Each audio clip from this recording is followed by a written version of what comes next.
is what we're advertising today. You can pick up your cards. You can actually register outside as well. We have our registration forms ready for you. Anyone that registers and pays today, inshallah, it's $135 for you, and you can pay with your credit card as well. Usually for the $135 deal, you can't pay with your credit card, so we're making this as a one-time only exception, inshallah. So make sure that you register for the course. The course is May 28th to the 30th, and June 5th and 6th with Sheikh Naveed Aziz, and the topic is Tawheed. And today we're just taking a small portion of that, and we're talking about shirk and the evils of shirk, and the lecture is called Unforgiven. So please make sure at least you make the intention to register today for the Al-Maghrib course, and pick up a registration form from Brother Omar, who's right there walking out. And on the sister's side, you can just visit the tent there and register as well. We're also selling CDs, Iman Rush CDs, hoodies, Al-Maghrib t-shirts, and you can pick up some chocolate and candy, and we'll have some tea and refreshments after the lecture, inshallah.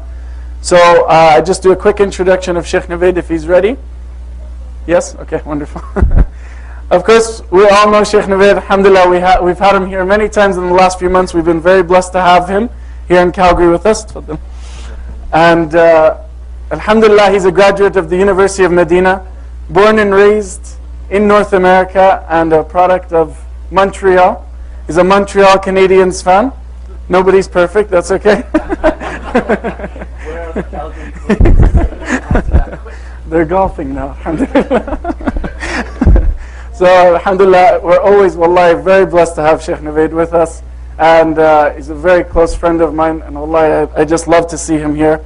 And any chance that we can get to have him, we take that chance. And that's why we're really excited that in 3.5 weeks, he'll be back here for the Light of Guidance. So don't miss this opportunity to register. There are only 239 seats available, and already 204 students have registered for the course.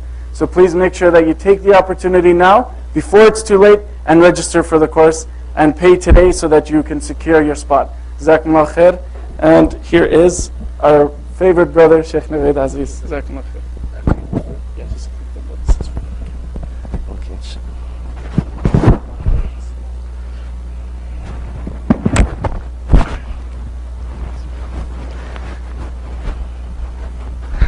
إن الحمد لله نحمده ونستعينه ونستغفره ونعوذ بالله من شرور أنفسنا ومن سيئات أعمالنا من يهده الله فلا مضل له ومن يضلله فلا هادي له وأشهد أن لا إله إلا الله وحده لا شريك له وأشهد أن محمدا عبده ورسوله صلى الله عليه وعلى آله وصحبه وسلم تسليما كثيرا أما بعد. My dear brothers and sisters of the blessed city of Calgary, Assalamu alaikum wa rahmatullahi wa barakatuh. I was telling Ahmed this when they picked me up from the airport, that one of the beautiful things about Calgary is that whenever I come to Calgary, I like to thank Allah subhanahu wa ta'ala for bringing me to the city. I mean, this time it was specifically for taking me away from Edmonton and bringing me here. But generally speaking, I love the city of Calgary. Allah subhanahu wa ta'ala has blessed the city with wonderful brothers and sisters, and a lot of dawah initiatives which are unprecedented to me, not only in North America but across the globe. And I pray that Allah subhanahu wa ta'ala protects and blesses all of you, and grants you the tawfiq to further this beautiful dawah, and grants us the tawfiq to be with the Prophet sallallahu alaihi wasallam in al-Firdaus al-A'la. So as you know, bi'idhnillahi ta'ala, in a couple of weeks' time, I'm going to be coming down to teach a class called Light of Guidance. And I want to give you a perspective of this class that often isn't given. A lot of the times when Muslims talk about the oneness of Allah subhanahu wa ta'ala, they tend to focus just on that, the oneness of Allah subhanahu wa ta'ala. And they forget and fail to realize that when we talk about the shahada consists of two parts. And they are affirmation and negation. And in fact, the negation precedes the affirmation. So when you say La ilaha illallah, you are actually saying that there is no God that is worthy of worship except Allah subhanahu wa ta'ala. So a lot of Muslims, they tend to focus upon how Allah subhanahu wa ta'ala's sole right is the right to be worshipped. But they tend to focus that Allah subhanahu wa ta'ala negates all other deities prior to that. Now setting up deities and rivals with Allah subhanahu wa ta'ala in the Arabic language is known as shirk. And I want to give you a small introduction to this bi'idhnillahi ta'ala to show you how complete and beautiful of a religion Islam really is. Because not only from a fiqh perspective that a lot of us are familiar with, but even from the sense of our creed, that there's no fault, no discrepancy, no inconsistency in it whatsoever. And to start off, I want to tell you something about a personal experience. Growing up in Montreal, I actually moved to Montreal. I was born in Montreal, we moved back to Pakistan, then we moved to New York City, and I stayed there roughly till about I was 6 or 7 years old. So when I came to Montreal, all of a sudden everyone's speaking French, and I have no idea what's going on whatsoever. Everyone's like, comment ça va bien, this and that, and I'm like, please speak English with me. So even in school, I'm not adjusting too well. I'm having trouble making friends, and they're like, what is this guy saying? Why doesn't he speak our language? And at that time, to make up for the quote-unquote lack of friends, I guess you could say, I picked up on playing video games. And I loved playing video games all the way till I reached high school. Till that time, I think every single Super Nintendo game that came out, I must have finished it. Literally every single game that came out. Now, one of those games I had a really, really terrible experience with. This game was called Magic Sword. Has anyone heard of this game? Actually, is anyone even that old that they'd remember this game? So this is like really, really old. But the point of this game is, you have this warrior, and typically speaking, the princess gets captured, and he has to go and save the princess. Now, what makes this game unique is that along the way, you pick up other warriors, and they start fighting with you. And this game consists of like something 110 levels, and each level roughly takes about 5 to 10 minutes to finish. So it's a pretty quick game, and things go by pretty quickly. Now I remember I'm at level 110. It's taken me about 3 days to get this far, and I'm thinking, I'm finally going to save the princess. This is it. So it takes me a couple of tries, but I can't beat the dragon at the end. He's just unbeatable. I keep playing, and then finally at like 2 o'clock in the morning, after like 6 hours of playing, I finally beat the dragon. And I'm like, yes, this is the end of the game. And I get to the end of the game, and it's like, sorry, you forgot to collect the key at level 22. Please go back and start over. I took the game out and I threw it against the wall. Until this day, I hate that game. It's like, why did you waste my time for like 80 levels? I went all this way and I didn't even get to save the princess. But it taught me a very, very important lesson. That in life, you have to have a holistic view. I was so focused on getting to the end of the game and trying to finish it that I forgot to pay attention at what was going on along the way. And there was a clear sign, like, don't forget the key at level 22. But I was like, forget the key, I'm going all the way to the end. Because I didn't think it would be important. And I learned a very valuable lesson at that time, that in life, you need a holistic view. And this holistic view is needed even when we talk about Aqidah. When we talk about our creed as Muslims, when we talk about our faith as Muslims, it's not just about affirming the oneness of Allah subhanahu wa ta'ala. But likewise, it is about negating everything else other than Allah subhanahu wa ta'ala. And this is so important that if one fails to do so, this can actually take him outside the fold of Islam, and he will not even realize it. Allah subhanahu wa ta'ala gives us a clear example in the Quran. As we know, as Muslims, we are required to show respect and honor the Prophet sallallahu alaihi wasallam. And in failing to do so, this can actually take one outside the fold of Islam. Now I want to show you the example that Allah subhanahu wa ta'ala gives. In Surah Al-Hujurat, Surah number 49, ayah number 2. Allah subhanahu wa ta'ala says, يَا أَيُّهَا الَّذِينَ آمَنُوا لَا تَرْفَعُوا أَصْوَاتَكُمْ فَوْقَ صَوْتِ النَّبِيِّ كَجَهْرِ بَعْضِكُمْ لِبَعْضٍ أَن تَحْبَطَ أَعْمَالُكُمْ وَأَنْتُمْ لَا تَشْعُرُونَ. Allah subhanahu wa ta'ala says in this ayah, O you who believe, do not raise your voices in the presence of the Prophet sallallahu alaihi wasallam like you do amongst yourselves. And if you were to do so, then this would render your deeds null and void, and you would not even realize it. Meaning that the people who did this in the presence of the Prophet sallallahu alaihi wasallam, treating him just as he was one of their own people and not the messenger of Allah, then these people, their deeds were rendered null and void. And this is why later on in the surah, when Allah subhanahu wa ta'ala talks about the Arab, the Bedouin people, and they claim that we have Iman, Allah subhanahu wa ta'ala rebuked these people. Why would Allah subhanahu wa ta'ala reveal an ayah about Bedouin people? Of all things. It was to teach us a very important lesson.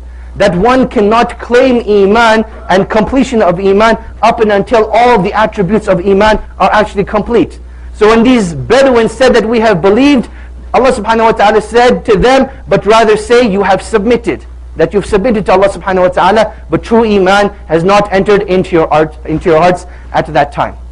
So Allah subhanahu wa ta'ala tells us at this point, there are certain deeds that can be committed that are so severe and so great, they will render your deeds null and void, and you will not even realize it whatsoever. So this is one of the primary reasons why we need to learn about shirk. That shirk is about not only perfecting our tawheed, but protecting our deeds as well. And I want to share with you a glimpse of the history of how the companions radiallahu anhum understood this subject. If you look at the general scheme of questions that the Prophet ﷺ was asked, you would notice that he was generally asked about positive matters. You know, they would ask him, Ya Rasulullah, describe Jannah for us. Ya Rasulullah, tell us how to become better Muslims. Ya Rasulullah, which are the best of deeds? But there is one particular companion. He said, while the companions used to ask the Prophet ﷺ about the good, كُنْتُ أَسْأَلُهُ عَنِ الشَّرِّ, I used to ask him about the evil. Now when his students asked him, why would you do this? He said, مَخَافَةً أَن يُدْرِكَنِي, that out of fear that it would befall me. And this teaches us a very important lesson, that while in that pursuit of good, in that pursuit of paradise, you have to be very careful of those potholes, of those things that will distract you and take you towards the hellfire. And this is why there's a famous poem was actually developed out of this hadith. This hadith of Hudayfa ibn al-Yaman. He was the companion who asked the Prophet ﷺ about the evil things. Things that the rest of the companions wouldn't ask about. And poetry was actually formed out of this hadith. The poet went on to say, عرفت الشر لا للشر ولكن عرفت الشر لا للشر ولكن. What was the ayah? Hold on 1 second. Just give me a couple of seconds. عرفت الشر لا للشر ولكن لتوقيه ومن لا يعرف الشر عن الخير يقع فيه. That this poet went on to say, I learned evil, not for the sake of evil, but rather to abstain from it. For he who is not able to distinguish between good and evil is bound to fall into it. Meaning that if you do not have the tools, if you do not have the knowledge of what evil actually is, then you are bound to fall into it sooner or later. And this goes on to teach us why we need to learn about shirk. That if an individual does not have knowledge about shirk, it is very, very possible that he will fall into it. It is very, very possible that he will fall into it. And this is why when we study the topic of shirk, bi'idhnillahi ta'ala in the class, we're going to study this in a lot more detail. One of the most interesting parts of the class is this very section. People who commit shirk with Allah subhanahu wa ta'ala and the justifications that they use. A lot of the times when these justifications are brought forth, people do not know how to respond to them. They do not know how to refute them. Bi'idhnillahi ta'ala, we're going to take those justifications one by one and literally annihilate them. Bi'idhnillahi ta'ala. So I wanted to share with you, how did shirk actually come about now? Did tawheed precede shirk, or did shirk precede tawheed? And before we even get to that, we need to define what tawheed and shirk actually are. So who's going to give me a brief summary or a brief definition of what shirk is? Anyone want to volunteer? Who is going to tell me what shirk actually means? Go for it. Associating partners with Allah. In what sense? In what angle?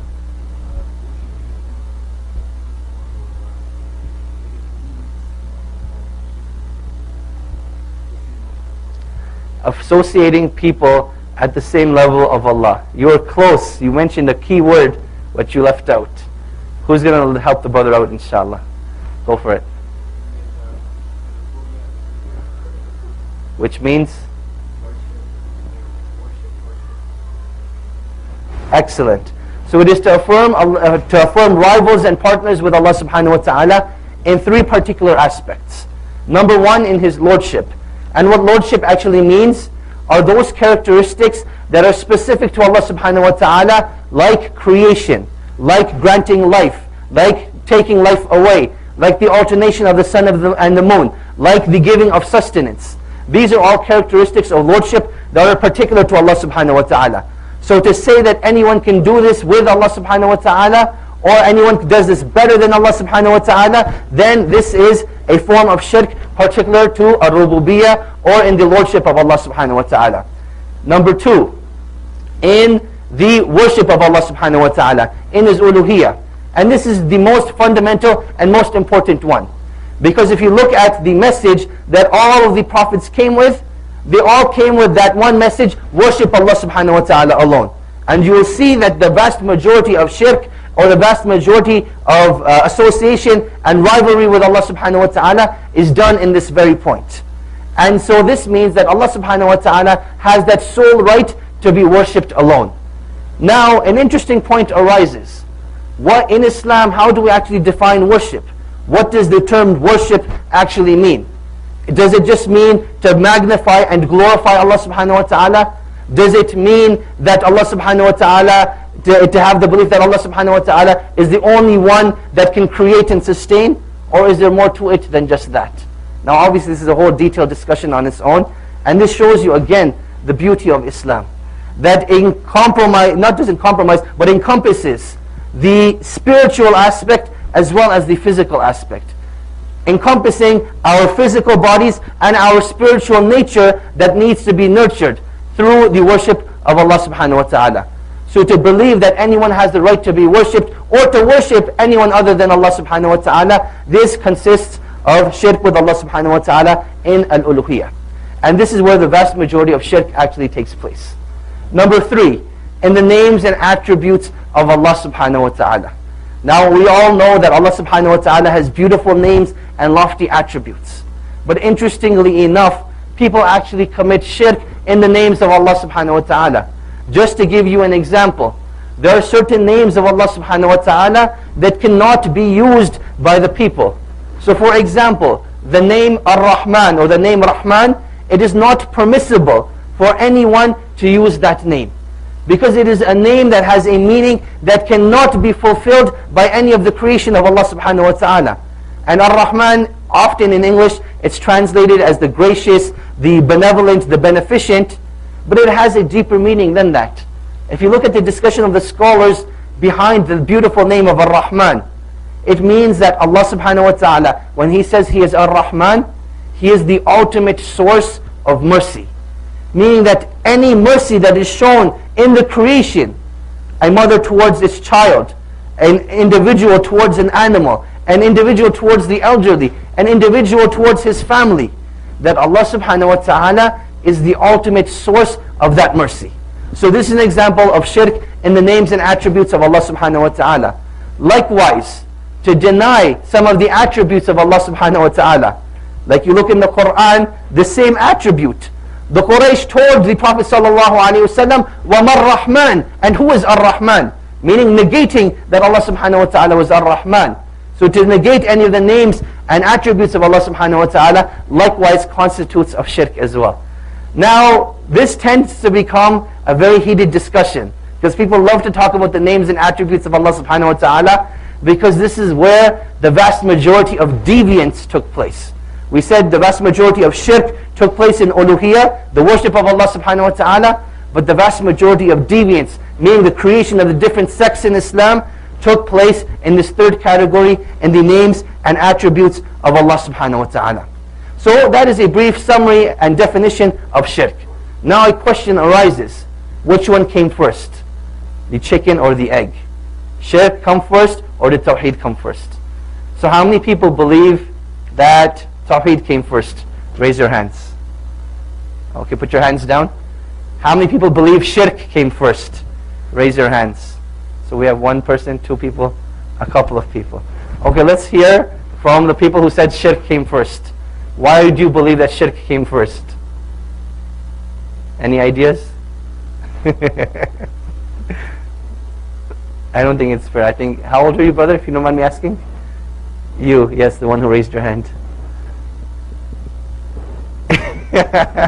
You're 7? MashaAllah. I don't think it's a fair question to ask him. Alhamdulillah. Okay, now the people who said that Tawheed came first, I want to hear from you. Why do you believe that Tawheed came first? Who's going to give me an answer?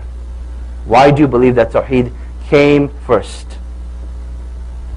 Go for it. Allah subhanahu wa ta'ala created us with the fitrah. Excellent. Okay, explain what fitrah is, please. Excellent. The natural inclination to worship Allah subhanahu wa ta'ala alone. Anyone have a different answer than that? Just use a bit of logic. It requires a little bit of logic. Why would Tawheed precede Shirk? Why would Tawheed be first?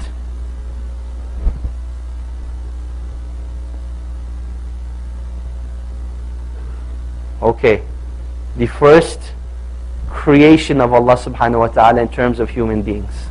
Who was he? Adam alayhi salam. What was particular about him? What distinguished him from just being a regular individual? He was a prophet of Allah subhanahu wa ta'ala. So therefore the very first creation of Allah subhanahu wa ta'ala with an intellect that's able to distinguish and decipher, he was created upon Tawheed and he was made a messenger, a prophet of Allah subhanahu wa ta'ala. So therefore Tawheed had to precede Shirk. Now I want to come back to what Brother Ahmed said in terms of the fitrah. The fitrah is the ultimate weapon in giving da'wah. It is something so beautiful that it literally changes the way people act and changes the way people perceive the world. And I want to tell you a bit about the fitrah bi'idhnillahi ta'ala. One of the most beautiful ahadith that is narrated inside Sahih al-Bukhari is a hadith that refers indirectly to the fitrah. The Prophet ﷺ says in this hadith, الأرواح جنود مجندة فما تعارف منها ائتلف وما تناكر منها اختلف. That indeed souls are like conscripted soldiers. Those that get to know one another and like one another will unite. Those that differ with one another will part and turn away from one another. Now this hadith is actually referring to something that took place before we can even remember. Allah subhanahu wa ta'ala mentions in Surah Al-A'raf, ayah 172, that He took an oath from each of the children of Bani Adam. Allah subhanahu wa ta'ala says in this ayah that He took an oath bringing the progeny, every single individual that is ever to exist, and brought them out from the loins of Adam alayhi salam. And they were brought into a valley and they were made to testify that, am I not your Lord? Am I not the one who is solely going to be worshipped by you? And all of the souls, they said, Bala. Of course, our Lord, you're the only one that is going to be worshipped. Thereafter, Allah subhanahu wa ta'ala re-put the souls into the loins of Adam alayhi salam, and thereafter the progeny was created. Now this oath, this vow, this contract that was taken with Allah subhanahu wa ta'ala is known as the mithaq. It is known as the covenant that was taken. The remnants of this covenant, meaning that natural inclination that we have towards Allah subhanahu wa ta'ala, that natural inclination of longing towards Allah subhanahu wa ta'ala, that natural inclination to worship Him alone, this is what is known as the fitrah. This is what is known as the fitrah. And this is why so many times an individual who knows nothing about Islam, he will hear the Quran for the very first time and he will know that this has to be from some sort of divine inspiration. That it is too good just to be from a human source. Likewise, if you leave the person to just read the Quran, the fitrah kicks in and they will see that this Quran has to be from some source that is absolutely perfect. And this is what the fitrah is actually about. So these are just two proofs that Tawheed preceded Shirk. Now how did Shirk actually come about? And this is a third proof that Tawheed preceded Shirk. Ibn Abbas radiallahu ta'ala anhuma, he says that between Adam alayhi salam and Nuh alayhi salam were 10 generations. And up and until these 10 generations, up until the time of Nuh, the people were upon Tawheed. And during that time, there were 5 individuals that are mentioned in Surah Nuh. If you look in the Quran, Surah Nuh, these 5 individuals are mentioned. And these 5 individuals were righteous individuals, good individuals, well-mannered, in the service of their community. So when they passed away one by one, Shaitan came to these people at that time and he told them, do you not want to honor their legacy? Do you not want to remember these great individuals? So playing with emotions is something that Shaitan is very good at. You will see that people commit the gravest of sins when they're unable to control their emotions. So these people at that time, loving these individuals, wanting to honor their legacy, they said, of course we want to honor their legacy, we want to remember them. So Shaitan said to them, why don't you create statues and portraits of them? And then when you pray, put them in front of you so that you will remember.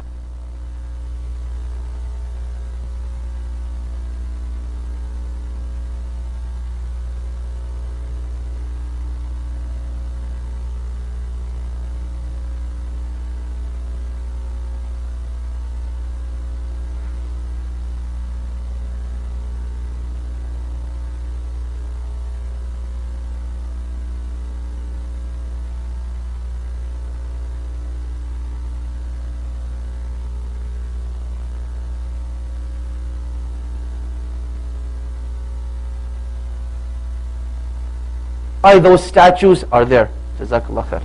And why those statues are there. So Shaitan comes again to these people, and he tells these people, the younger generation, that your forefathers created these statues and they created these portraits so that these people may be remembered and they may be honored. Why don't you put these statues in front of them so that you may further what your forefathers did not do, so that you can honor them even better than what your forefathers did. So the new generation, they fall for this trap. Totally gullible people. They fall for that trap and they start putting those statues and those portraits in front of them when they start to worship. And this was the beginning of shirk in the children of Adam alayhi salam. And this is how shirk began, with the deception of Shaitan, tricking mankind into thinking that this is what his forefathers were upon. When in reality, the forefathers of these children were pure monotheists. People who worshipped Allah subhanahu wa ta'ala alone.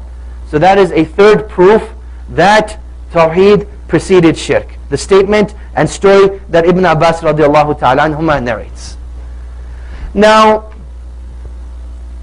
I want you to think about, imagine a time that you're driving your car on a street and then all of a sudden blinking lights go off behind you. The red and blue lights, they start to go off.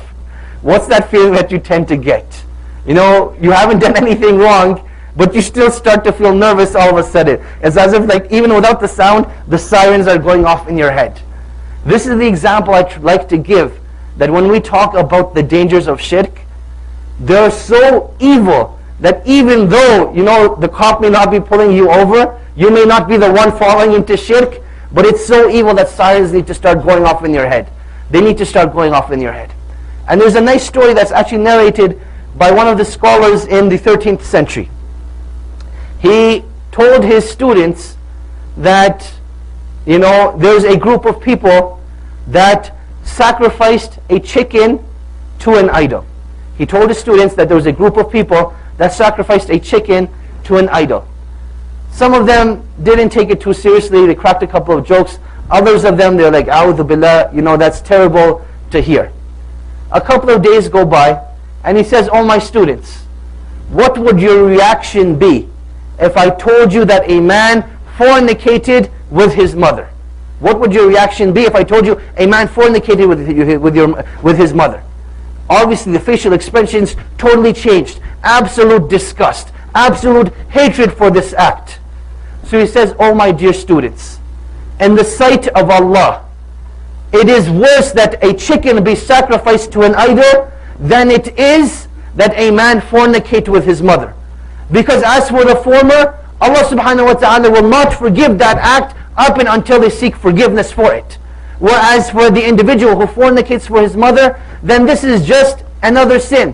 It is under the Mashiach of Allah subhanahu wa ta'ala that if He wills, He will forgive it. And if He does not will, He will not forgive it, regardless if they seek forgiveness for it or not. So now when it comes to the dangers of shirk, those sirens need to go off. And I want to share some of the dangers of shirk at this point with you, bi'idhnillahi ta'ala. Danger number one, regardless of how many hajjs you may have done, regardless of how many people you may have fed in the month of Ramadan, regardless of how many orphans you may have taken care of, an individual who performs shirk with Allah subhanahu wa ta'ala and dies upon it, all of his deeds will be rendered null and void. His deeds will be rendered null and void. And Allah subhanahu wa ta'ala expresses this in one ayah in Surah Al-Zumar. Allah subhanahu wa ta'ala says, وَلَقَدْ أُوحِيَ إِلَيْكَ وَإِلَى الَّذِينَ مِنْ قَبْلِكَ لَإِنْ أَشْرَكْتَ لَيَحْبَطَنَّ عَمَلُكَ وَلَتَكُونَنَّ مِنَ الْخَاسِرِينَ. So here Allah subhanahu wa ta'ala is addressing the Prophet sallallahu alaihi wasallam, an individual that will never commit shirk with Allah subhanahu wa ta'ala, and it was not possible that he could have committed shirk with Allah subhanahu wa ta'ala. But just to show you the gravity of this act, he says, O Muhammad, it was revealed to you, just like it was revealed to those before you. Meaning that every messenger and prophet was given this message as well. What is this message that they were given? That if you were to commit shirk with Allah subhanahu wa ta'ala, all of your deeds would be rendered null and void, and you would indeed be of the losers. Now I want you to think about this for a second. The Prophet ﷺ is being addressed in this ayah. Every single good deed that we do as believers, as Muslims, the Prophet ﷺ gets the reward for it, because he is the one who taught it to us.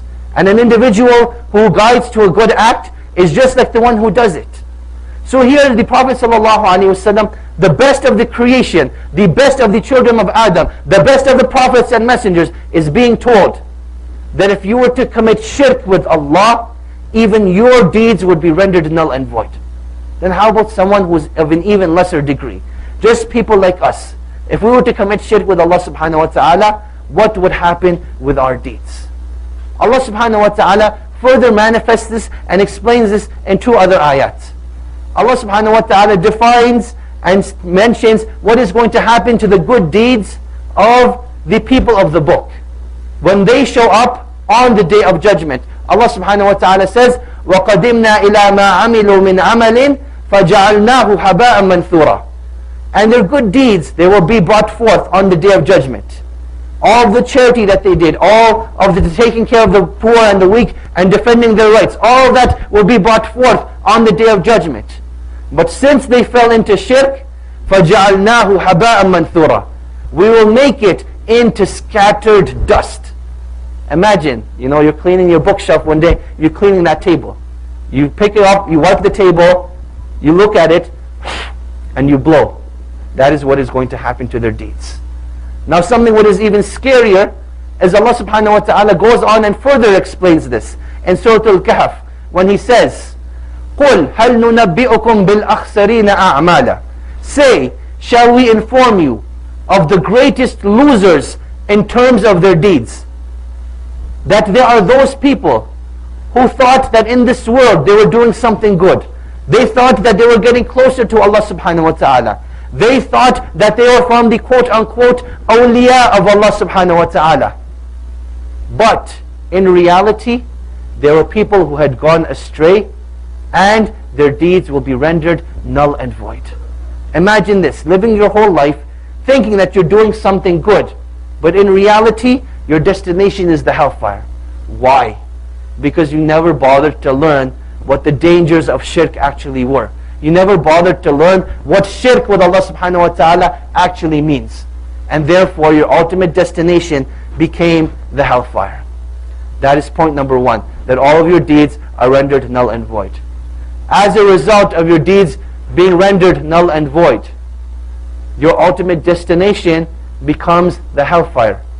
Allah subhanahu wa ta'ala says in Surah Al-Ma'idah, verse number 72, that those individuals who commit shirk with Allah subhanahu wa ta'ala, those people who commit shirk with Allah subhanahu wa ta'ala, indeed Allah subhanahu wa ta'ala has prohibited them paradise.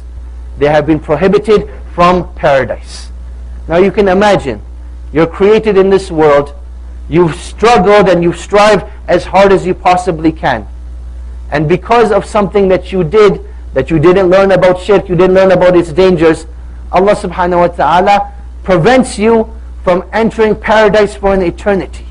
That you will never enter paradise. That once you enter that hellfire, you're not going to be taken out of it.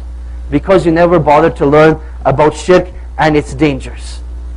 Now, talking about the beauty of paradise. A lot of the times when you talk about the beauty of paradise, the brothers love to talk about the Hurul Ain, the ultimate pleasure in paradise. But in reality, we fail to realize that this is not the greatest blessing of paradise. This in reality is not the greatest blessing of paradise. The Prophet ﷺ tells us about the greatest blessing of paradise in a hadith narrated in Sahih Muslim.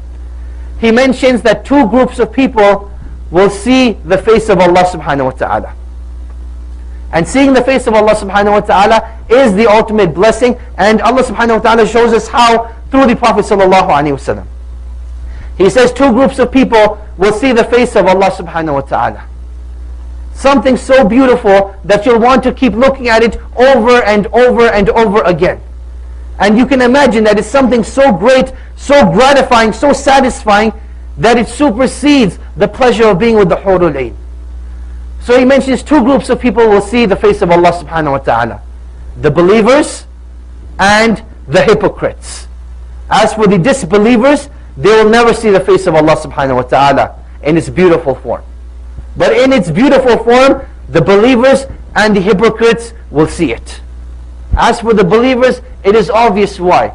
That this is their ultimate reward, their ultimate compensation for all their hard work in this dunya. It is the ultimate reward and pleasure that they will feel in paradise.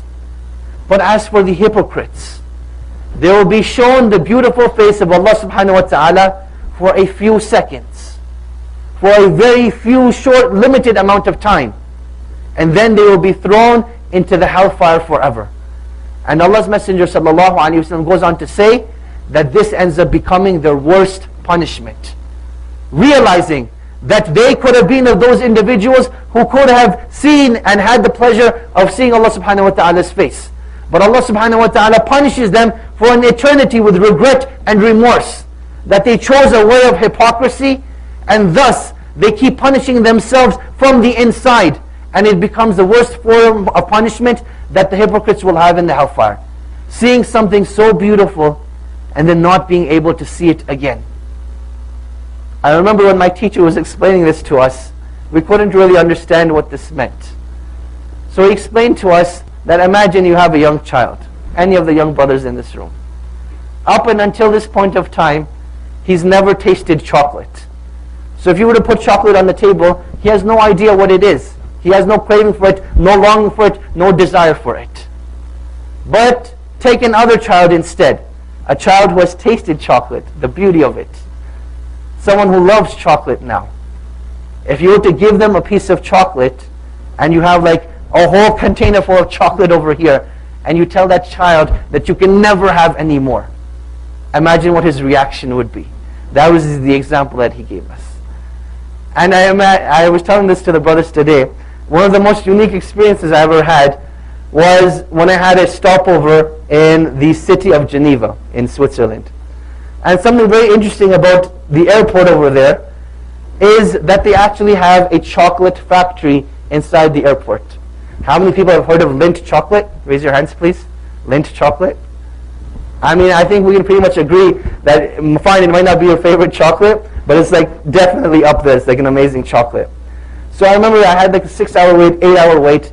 You go out to the chocolate, and for those of you who have seen Charlie and the Chocolate Factory, honestly, that's what it was like.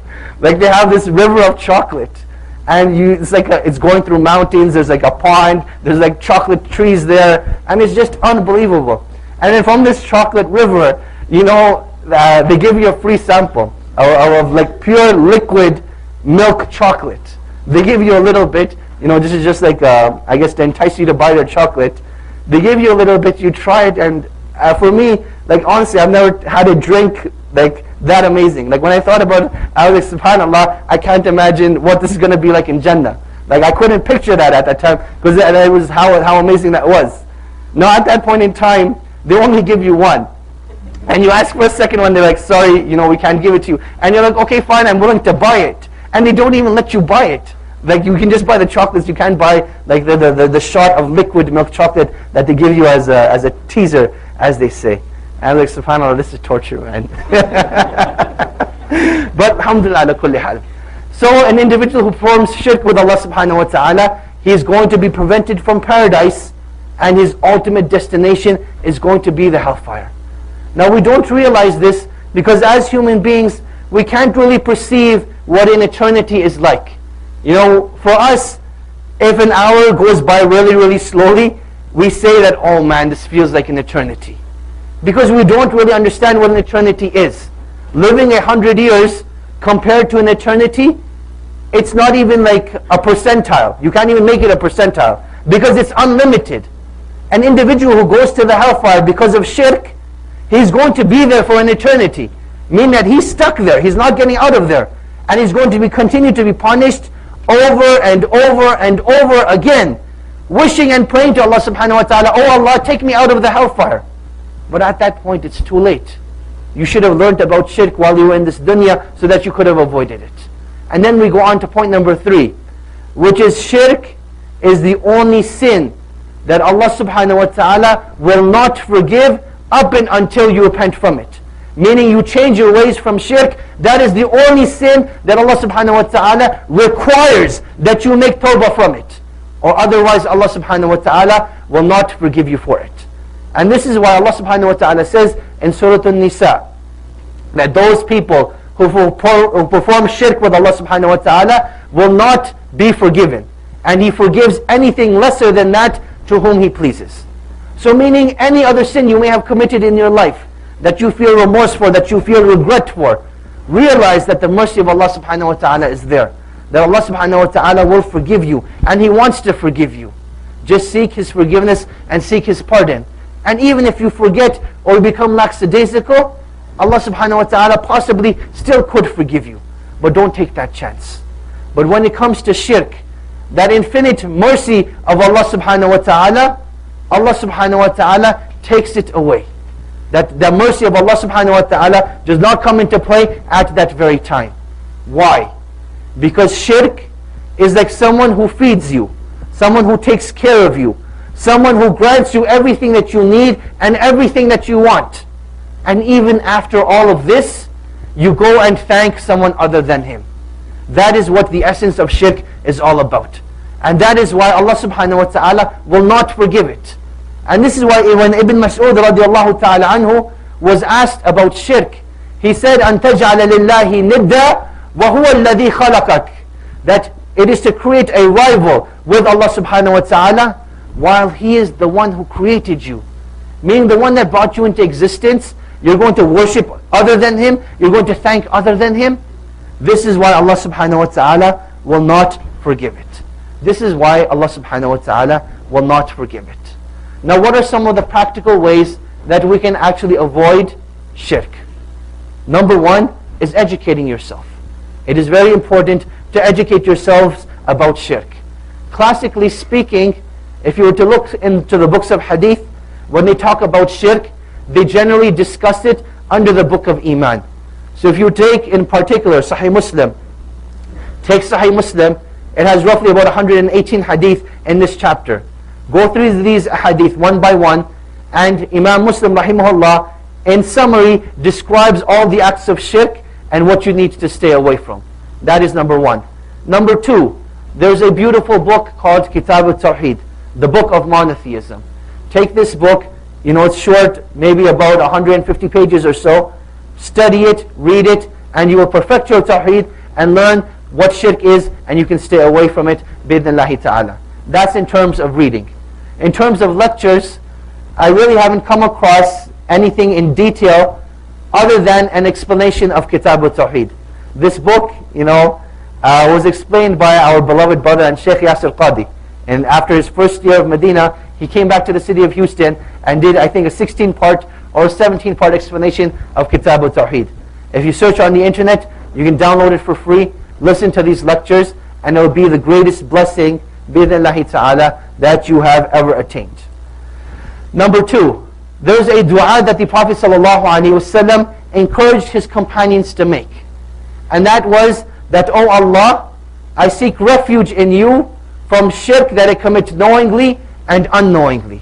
So making dua to Allah subhanahu wa ta'ala, that, oh Allah, if I've ever committed shirk unknowingly, please pardon me for it.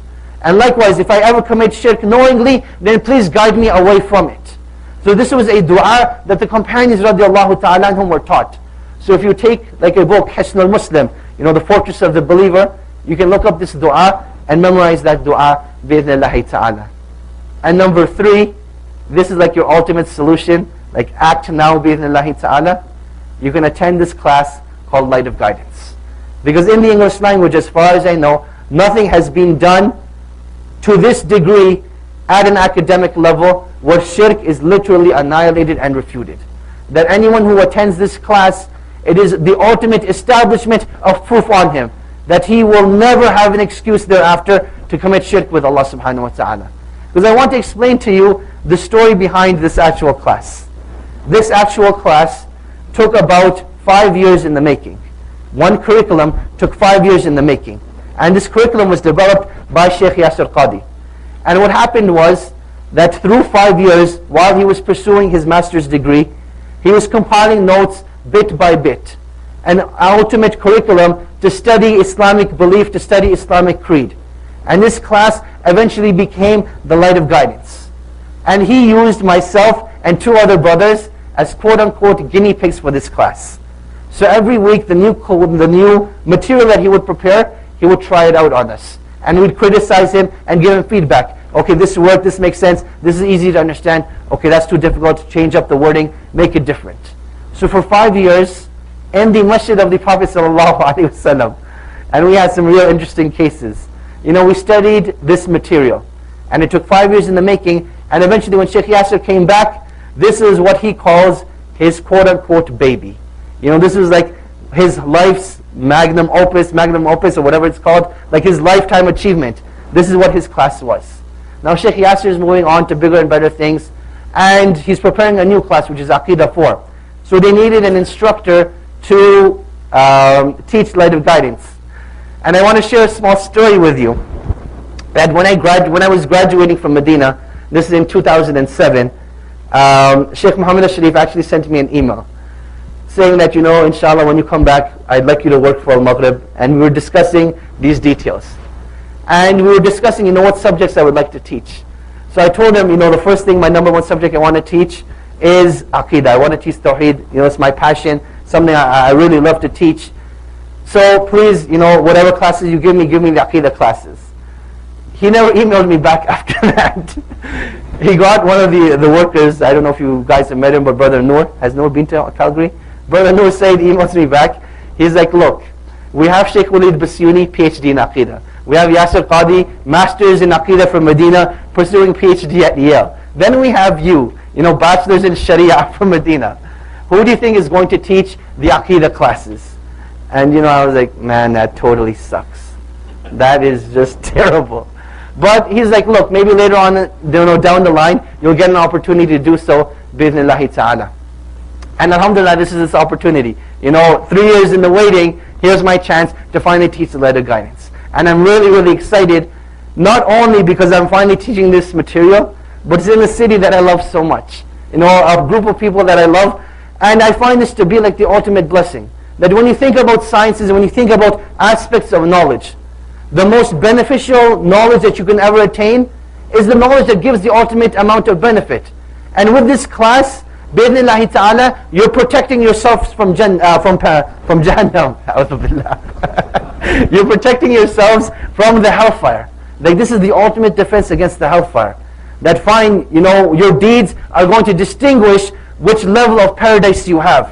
But your knowledge of Tawheed and Shirk is what is going to protect you from the hellfire bi'idhnillahi ta'ala. And there is no other group of people that I want to share this with, not even my fellow Montreal Canadian fans in Montreal, but the city of Calgary, and I was really happy to do that. So bi'idhnillahi ta'ala, I hope that you brothers and sisters will come and partake in that class. Because without a shadow of a doubt, it is the most important class that any Muslim will take. Because it is about the relationship between the creation and the Creator. It is about the rights of the creation and the rights of the Creator. It is about our sole purpose of creation in this world, and that is to worship Allah subhanahu wa ta'ala. What does worship in Islam actually mean? Now I want to share 2 really interesting parts of this class, and obviously all of it is interesting, but 2 parts that really stick out. I've already mentioned one of them, that all of the tactics that the people who commit shirk with Allah subhanahu wa ta'ala use we're going to refute and annihilate each and every one of them. And a second interesting part of this class is how to prove the existence of God to an atheist. You know, when you're in university, you find all these weird people who are like, I don't believe in God, prove the existence of God to me. And they want like some sort of miracle to happen. Obviously that miracle isn't going to happen. But through a logical chain of events, you can actually prove to them the existence of God. And this reaffirms your faith in Allah subhanahu wa ta'ala, because while as believers, as Muslims, we submit to the Quran and the Sunnah, the people who don't believe in Allah will not submit to the Quran and the Sunnah. So they need something else. So this is like that ultimate guide on how to prove to an atheist the existence of God. And then you have the spiritual aspect of this class as well. Because as we know, our worship of Allah subhanahu wa ta'ala is not just about salah and zakah and fasting and other than that. But one of the greatest aspects of manifestation of our worship of Allah subhanahu wa ta'ala is seen in our patience in times of trial. It is seen in our reliance and tawakkul in Allah subhanahu wa ta'ala when we need it the most. And likewise, it is seen in our love of Allah subhanahu wa ta'ala and love of the Prophet and love of the believers. And likewise, hatred of all evil and everything that Allah hates. This is the spiritual aspect of the class. And you will see that there's so many other aspects of the class. Literally, I wish I could just stand up and start teaching the class now. I don't want to wait 2 weeks. I wish I could do that. But bi'idhnillahi ta'ala, 2 weeks coming in, we're going to have one of the best classes.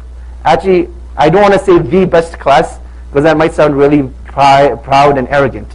But without a shadow of a doubt, one of the best classes you will ever have in the city of Calgary, bi'idhnillahi ta'ala, and we pray that Allah subhanahu wa ta'ala grants us tawfiq. So my dear brothers and sisters, you've been given a small glimpse into the importance of studying shirk. That when we talk about the shahada, Allah subhanahu wa ta'ala says, La ilaha illallah, that we negate everything other than Allah to be worshipped, and we affirm pure worship for Allah subhanahu wa ta'ala alone. So that negation precedes affirmation. And this negation is known as shirk. It is the most despicable act in the sight of Allah subhanahu wa ta'ala, so much so that He will not forgive an individual who dies upon this act. But He will forgive anything other than that. Likewise, He threatened the Prophet ﷺ that even you, O Muhammad, and the messengers before you, that if they were to commit shirk, your actions would be turned into null and void. They would be turned into scattered dust. And likewise, Allah subhanahu wa ta'ala will prevent the person who falls into shirk from the greatest pleasures, not only of that of Jannah, but also from seeing the beautiful face of Allah subhanahu wa ta'ala. Literally, if this is not reason enough to learn about shirk, I really don't know what is. So I hope to see all of you bi'idhnillahi ta'ala again in 2 weeks. Jazakumullahu khairah. And with that, we'll open the floor for questions and answers, primarily pertaining to the subject, and then if not, to anything else that you brothers and sisters wish. But before that, I want to share a funny story with you. Generally speaking, when we do question and answers, there's usually a moderator and an MC. And as a speaker, you tend to trust the moderator and the MC that he's going to make the wisest and best decision for the speaker. That he's not going to send up a question that is going to put the speaker in a very difficult situation. Now sadly, in the city of Edmonton, I made the mistake of trusting my moderator and MC. Because we did question and answers in written form, and you do it in written form so you can screen the questions. So the second question that was asked was, Assalamu alaikum Shaykh, what's the ruling on oral sex in Islam? And I was like, man, what is wrong with this guy? You have kids who are literally like 8 years old in the audience. Then you had those old uncles like 50, 60 years old, they're already frowning. They're already really, really upset. And I'm like, at this time, what do you tell the audience? And what did I tell the audience?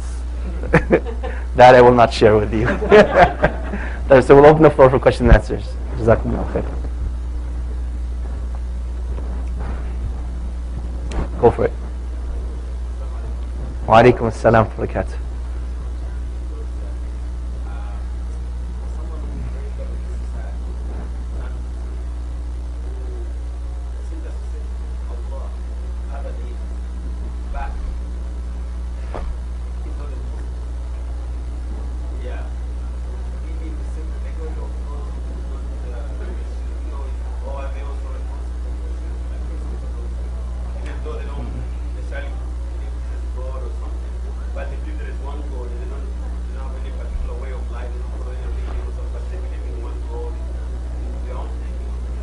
Right. Okay. Alhamdulillah wa salatu wa salam ala rasulillah wa ala alihi wa sahbihi wa man walah amma ba'd. When it comes to those individuals that, as you say, do not worship other than Allah subhanahu wa ta'ala, I would say that this is a very, very rare breed. Because Allah subhanahu wa ta'ala gives a very clear example. And I want to tell you how I memorized this particular ayah. Growing up, I was a very, very big basketball fan. And as we know, Michael Jordan started off with number 23. He retired the first time, and then he came back. Does anyone remember what number he came back with? He came back with 45. So if you look into the Quran, surah number 45, ayah number 23. Allah subhanahu wa ta'ala mentions in this ayah that, have you seen that individual who takes his own desires as his Lord? He takes his own desires as his Lord. So I would say that, first of all, I would understand that the type of person you're describing is very, very rare, and I would not say that he exists. Number two is that under the presumption that he does exist, I would probably say that he falls into this category, that he's taken his own whims and desires as his Lord. And number three, I would further add to this, is that we mentioned at the beginning of this lecture that Allah subhanahu wa ta'ala created something called the fitrah. And this fitrah, it just needs to be ignited, it just needs to be triggered, and then it ultimately leads towards Islam. This is why the Prophet ﷺ said that anyone who hears my name will not be excused of ignorance. In Sunan Ibn Majah, the Prophet ﷺ says, anyone who hears my name, he hears about the name Muhammad, or he hears about the religion of Islam, or he hears about Allah subhanahu wa ta'ala, thereafter he will have no excuse of ignorance. So if he's heard about Islam, heard about Muhammad, heard about Allah, and he didn't further research it, then he will not be excused due to ignorance. But under the presumption, let's just say we go back 100 years. There's no CNN, no BBC, no internet. This individual lives on an isolated island. Him, a couple of cows and some goats and sheep, and that's all there is on the island. He's never heard of Islam. And he dies without worshipping anyone other than Allah subhanahu wa ta'ala. These people are given the title of Ahlul Fatra, the people of the time. Meaning that these people, they will be raised on Yawm al-Qiyamah and will be told to follow a messenger and a prophet. If they follow that messenger and prophet and obey him, they will enter paradise. If they disobey him, they will enter the hellfire. And one of these people, what they're actually called is Hunafa, as Hanif. They actually existed prior to the time of the Prophet ﷺ. Does anyone remember his name? Go for it. Sorry, who was it? You have the name, I just didn't hear. Nofail? Nofal. Nope. You have the last name correct. You're missing the first. No, not Waraq ibn Nawfal. He was actually a Christian priest. Go for it. Zayd ibn Amr ibn Nawfal. Excellent. So Zayd, he was from this group of Hunafa. He had a son whose name was Sayyid ibn Zayd. He came to the Prophet ﷺ and he said, Ya Rasulullah, what is going to be the state of my father? Meaning that he died, someone who didn't worship anyone other than Allah subhanahu wa ta'ala, but nor did he purely worship Allah subhanahu wa ta'ala as the Sharia came to legislate. What will be his state? The Prophet ﷺ said that on the day of judgment, when my followers will be behind me, when the followers of Musa will be behind Musa, Zayd ibn Nawfal will be an ummah by himself. He will be a nation by himself. So there is that odd exception to the rule that those people who didn't hear about Islam, they will be raised by themselves and they will be tested by Allah subhanahu wa ta'ala. If they pass that test, they will go into paradise, and if they fail, then the ultimate destination is the hellfire. Wallahu ta'ala a'lam. A question says, a friend asked me a question I could not answer. If angels do not have free will, how did Iblis make the decision to disobey Allah subhanahu wa ta'ala? Excellent question. Alhamdulillah wa salatu wa salam ala rasulillah wa ala alihi wa sahbihi wa man wala amma ba'd. There's actually a very, very small difference of opinion amongst the scholars. Was Iblis from the angels or from the jinn? Because Allah subhanahu wa ta'ala, when He talks about His creation that was supposed to prostrate to Adam alayhi salam, He says, وَإِذْ قُلْنَا لِلْمَلَائِكَةِ, that when we told the angels to make sajda to Allah subhanahu wa ta'ala. So therefore, a small group of scholars, they understood that Iblis was in fact an angel, and then he disobeyed Allah subhanahu wa ta'ala. But in reality, it is the exact opposite. Iblis was from the most righteous, pious, and knowledgeable of the jinn. So much so that Allah subhanahu wa ta'ala elevated his status and rank, that he included him amongst the malaika. So when he told the malaika and Iblis was amongst them, Iblis was the one who disobeyed. He was the one who had free will and disobeyed Allah subhanahu wa ta'ala. Whereas the angels, Allah subhanahu wa ta'ala mentions in Surah Al-Tahrim that they do everything that Allah subhanahu wa ta'ala commands. They do not have the ability to disobey Allah subhanahu wa ta'ala. So Iblis in reality was not from the angels, he was rather from the jinn. And it was due to his arrogance that he disobeyed Allah subhanahu wa ta'ala, and therefore he turned out to be who he is. Now an interesting note over here, that this is totally a tangent from everything, but just something to reflect upon the mercy of Allah subhanahu wa ta'ala. That when we talk about the mercy of Allah subhanahu wa ta'ala and the answering of du'as and supplications, we generally think that Allah subhanahu wa ta'ala will only answer the du'as of the righteous and the extremely pious. But I want you to look at the worst of creation, the most despicable of creation, Iblis himself. He made dua to Allah subhanahu wa ta'ala and supplicated to Allah, "O Allah, give me respite till the day of judgment." And out of all the creation of Allah, he ends up having the longest life.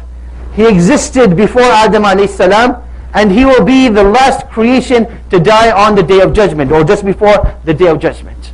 And even though he was who he was, evil, despicable, filthy, worst of creation, Allah subhanahu wa ta'ala still accepted his dua.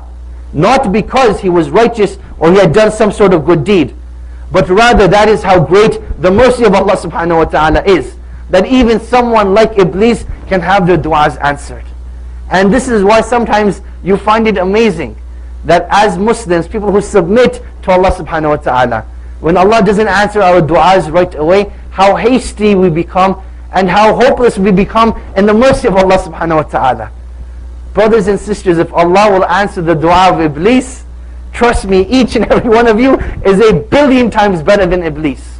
He will answer your dua. Just give it a bit of time, bi'idhnillahi ta'ala. Next question. Actually, let's take a question from the floor. Anything? Go ahead.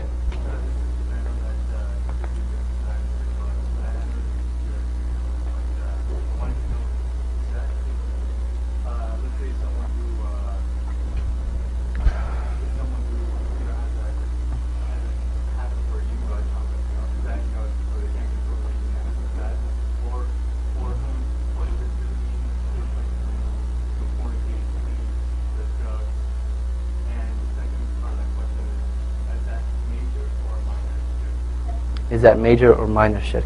Okay, number one, in terms of what does this ayah actually mean? It means that someone who cannot constrain himself to the sharia of Allah subhanahu wa ta'ala, meaning that he hates the sharia of Allah subhanahu wa ta'ala and he wants to live his life in quote unquote ultimate freedom. No laws, no regulations. Pretty much what secular democracies promote, that everyone is free to do whatever they like, except to practice Islam, pretty much.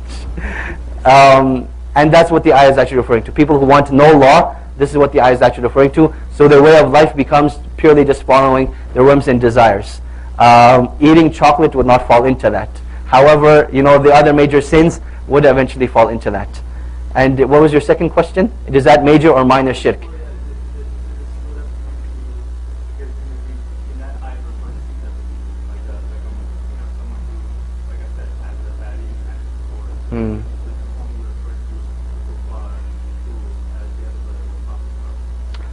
Allah subhanahu wa ta'ala knows best, but the term that's being used over here is ilah, right? The term ilah means that you literally worship that way of life. I mean, someone with bad eating habits, bad sleeping habits, or any other form, even cigarette smoking, it's a bad habit. I wouldn't say that this is equivalent to committing shirk with Allah subhanahu wa ta'ala. Not minor and definitely not major. Wallahu a'lam. Take a question from the cards.